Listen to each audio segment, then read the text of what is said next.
Hello, it's me.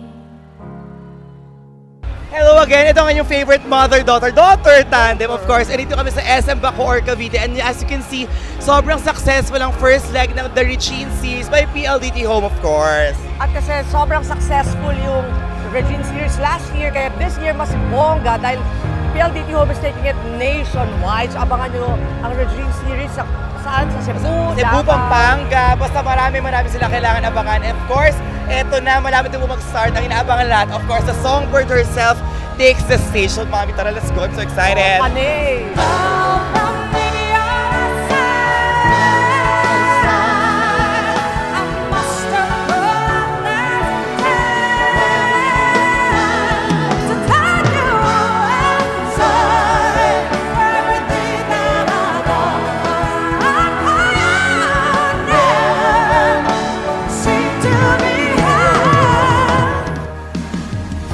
Regine, palakpakan naman tayo guys sa audience.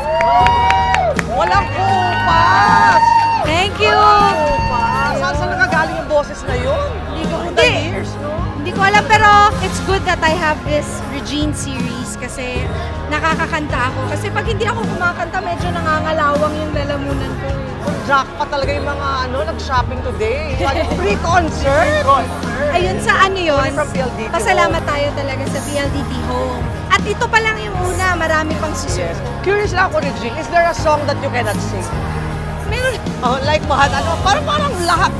Meron naman. You make all the songs sound better. No.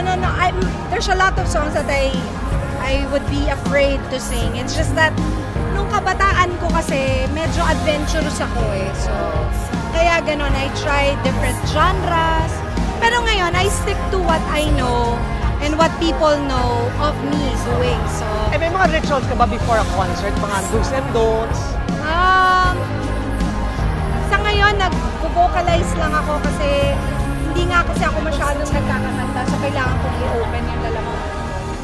Hello for sure. Mami, hindi mo ba ako pinag-enroll sa music class before? Hindi natin talent ang pagkanta. True, mag-report na lang tayo. So Correct. anyway, nag-enjoy ka ba sa ating bonding today with Super. Regine? Yes. That's what PLDT Home is all about, diba? Yes. Bonding ng family. Correct. With great music pa. Yes. And of course, si Ate Reg ay kasalukuyang busy, kaka-meet and greet with the fans and with the press. So, parang walang kapaguran, Totoo. Tapos bumirit ng ilang oras. Correct. She has time pa rin to entertain her fans and connect with them. And basta just like PLDT, correct, diba? yes. And again, this is Ice Mendoza. And Dalian Carvajal. Bye-bye. Thank you.